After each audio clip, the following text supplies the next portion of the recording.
Magandang hapon po mga kamisyon. Pasensya na po at ngayon lang may upload ang aming karanasan ng pagpunta sa Divisoria para bumili ng mga gagawing kandila. Ayan.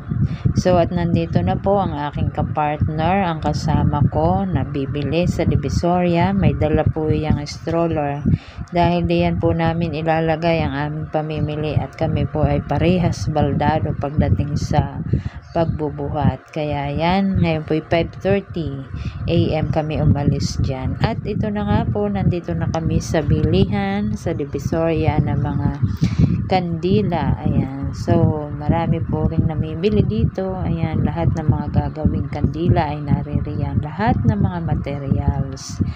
Ayan, at dito nyo nga po matatagpuan. Ayan, mapakita ko po sa inyo kung ano ang pangalan para kung kayo ang bibili, ay yan ang hahanapin nyo. Godi Wax. Ayan, center. So, hanapin nyo lang po yan at napakadaling hanapin.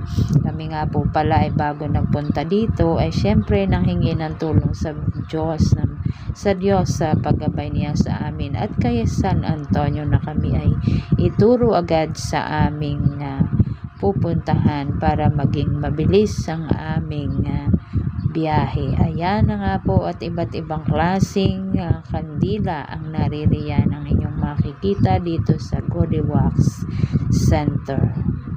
Yan, at habang hinihahanda po naman ang aming napamili ay nandito kami naghihintay at pinapanood kung paano inire-ready ang aming pinamili.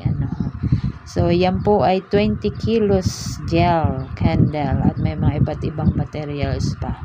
Dami po ditong iba't ibang kulay at ayan na nga po, inire-ready na at naka-ready na. Itinatali na po ni Madam Lori ang aming dadalhin. Ako, sana naman ho ay kayanin ang aming stroller dahil mahigit pong 20 kilos ang aming biniling gel. Ayan, so okay, kami po ay lalakad na. Ayan na nga po at nauuna si Madam Lori. Ay, yun lamang po. Nangalaglag na po ang kanyang dala-dala dahil hindi niya napansin na mayroon palang parang pataas ng konti.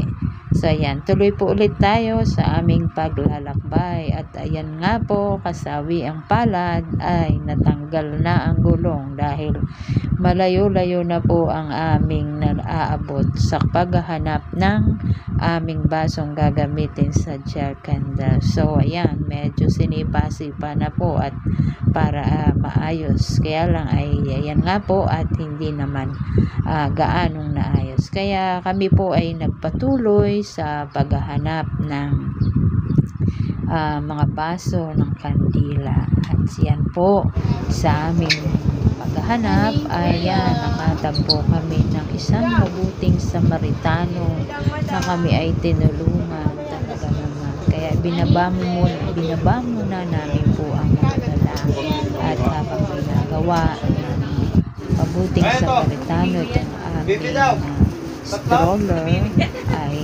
tumingin muna sa mga katabing tindahan kung ano ang mabibili.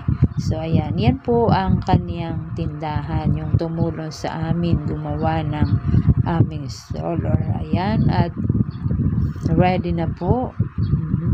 Dahil nga po hindi naman nagpabayad ay di napahiya naman kami kaya bumili kami diyan sa kanyang tindahan. At sa pagpapatuloy po ng paghahanap ng baso, salamat sa Diyos at nakahanap kami dito. Ayan.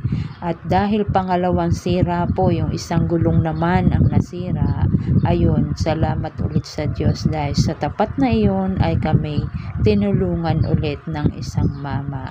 Kaya naman ho, dito pala, ay nandito pala ang mga bentahan ng mga baso din, mga kagamitan sa kusina. Ayan. At ito na nga po, nire-ready na ang aming 2 box na baso. Medium at large size. Ayan. So, murang-mura lang din po namang nabili. Kaya, ayan, at kami po ay palakad na pauwi na sa Batangas dahil kompleto na po ang aming nabili. So babalik na lamang po kami dyan kapag naubos na ang aming kandilang ipagbibili. Ayan, at kami nga po ay nasa taxi na. Kami ay magpapahatid sa Buendia. Ay naku po, ay traffic nga laang. Bakit nga baga hindi na natatapos ang traffic sa Kamaynilaan? So ayan, at ayan nga po, at patuloy naming tinatahak ang daan papuntang Buendia kasi doon lamang po kami magpapahatid. So ang taxi po binayaran namin ang nasa 250 from Divisoria to Buendia. So ayan nga po, at kami ay nasa bus na. Ayan, hindi pa po kami nagla-lunch niyan, kaya okay lang dahil sa Santo Tomas na po kami kumain niyan. Ayan, okay, thank you and God bless po sa ating lahat.